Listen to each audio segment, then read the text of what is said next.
Hello, beautiful day. It's Katie Seriani Bowl, and I'm back with Katie Stories number 10. And guess what? I think today I'm not even going to read my chapter because squeezing one's life trailer into 11 pages means you have to cut some things. And yeah, we kind of just jumped right from where I talked about the bulimia in my teens right to 1999 in the book.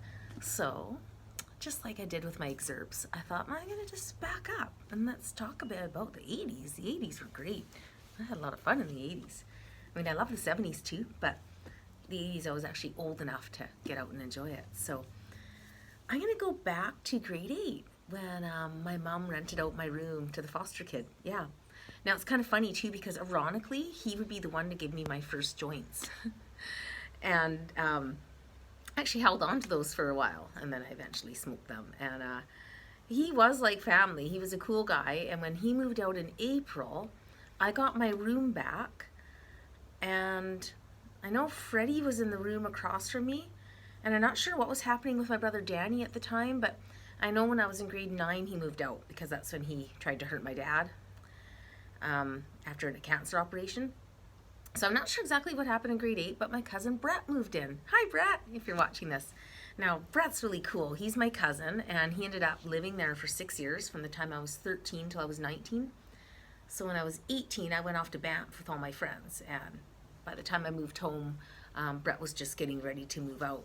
And, you know, my mom was like his mom, and my mom's sister, Auntie Mary, was his grandmother. And so he didn't have a lot of connection with his own parents, and his dad had passed when I was in grade 9, cousin Dave.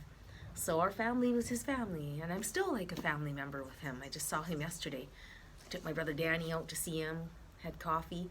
Today I took the day off work for a mental health appointment with my brother.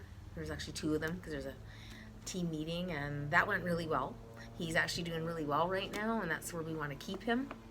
But he's starting to show signs of just being a tiny bit off too, and we just want to watch for it. So it's good to be supported, good to support my big brother. And so I'm glad to have today off because this is so gorgeous, and I'm still all dressed up from my meeting. So yeah, when I was in grade 8, Brett lived there, and I was just finding myself, who I was going to hang out with, who my friends were. Now I'd sort of left behind my well-behaved friends in grade 7 when I started grade 8 because I was dating Mike, the naughty boy. That was, pressuring me for stuff when I was like only 12. And I started hanging out with this other crowd that were quite troubled. And I was skipping out a lot, hanging out with Cheryl. Hi, Cheryl, if you're watching this. I ended up sort of in one of the naughty groups where I have a bunch of kids that dropped out of school. And I could never really hide my light, and I was grade 8. I was pretending to be tough and cool and, smoking doos with them all.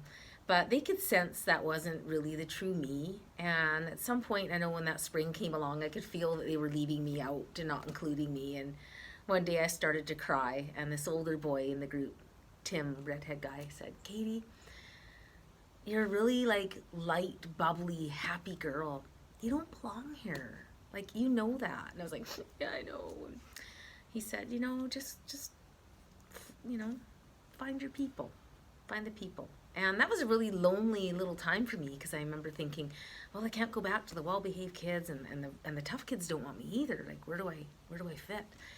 And thank you, Tweezy, if you're watching this, because I started to hang out with a girl who was a year older than me and her friend, and they were kind of, blonde and cool and tough, and Sandy had her own car, and we had a blast. I hung out with them for about a year and a half, and I think that really brought my confidence up again, and I found myself. And by this time, our house on Elizabeth was rocking. My mom was going out. She was now getting addicted to shopping at Woco and Zellers, and Dad wasn't gambling as much, when he almost lost our house. I think that really scared him. There was a considerable, noticeable slowdown of his gambling.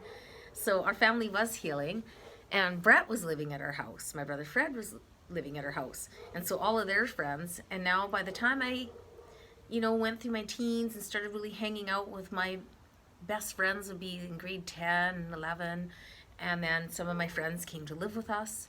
Some of Fred's friends came to live with us. Even one of his ex-girlfriends, she got a punch in the eye. She might be watching this, but I won't say her name just for privacy. But hi, if you know I'm talking about you. And she came to live with us for a while. Mom always liked the boys. Mom always liked the boy boarders and foster kids. She said that the girls were just, little bitches. And the boys were just easier to deal with. Just give them some money to go play pool or go to the fun center.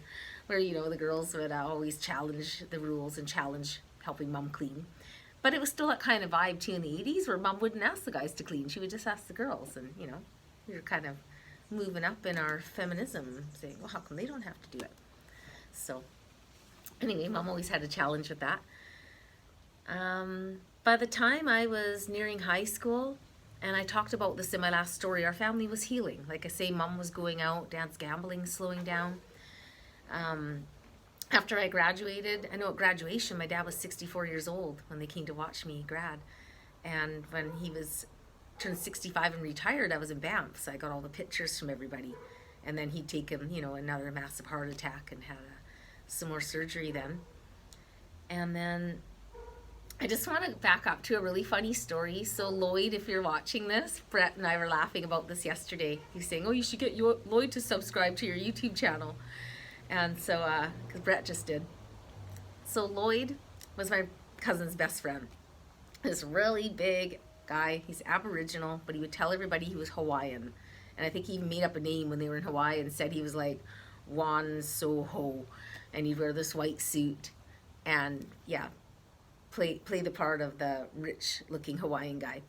So he would be on these health kicks in the 80s. I was still like 16 or 17. And he'd always come running in the house in his big full jogging suit, the big gray sweatpants and matching top. And he'd open the fridge door and he'd grab this big, the 1 liter container of wine, but my mom always had iced tea in it. And he'd put it up and guzzle it. And it always pissed Mom off, but she wouldn't say anything. Oh, I wish Lloyd would just use a glass. And so one day she had made fish and chips for dinner and she poured all the fish oil into one of those 1 liter containers. And I swear, like, she didn't do this on purpose. It was just something handy. Okay, I'll pour the oil in here, and she covered it. The next day, Lloyd comes in all sweaty from his run, and he opens the fridge. And yeah, you guessed it. He grabbed that 1 liter of supposed iced tea, and he like spits this oil out all over, and we were, pardon my language, fucking howling. It was the best karmic payback. And he never, ever went into her fridge and drank something out of the container again. It was so funny.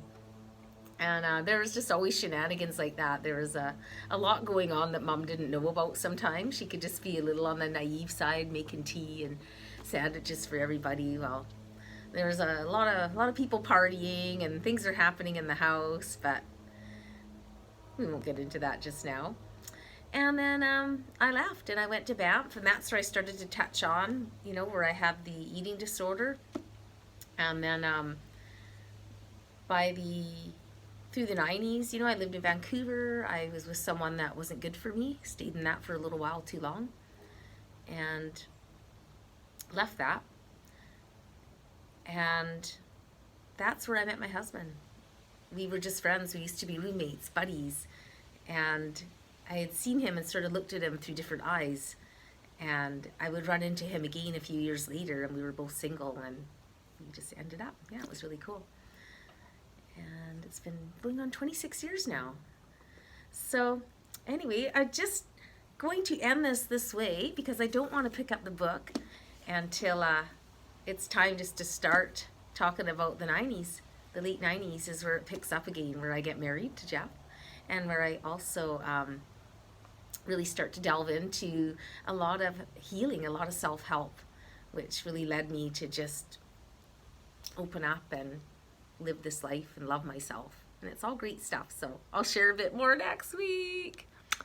Thanks for watching. Have a great day. I hope it's like beautiful like this wherever you are. Can you see that? Isn't that just stunning? Yeah, it's beautiful. It's about 50 degrees. It's about 10 Celsius in Canada. It feels warmer. Okay, I'm gonna go. Bye.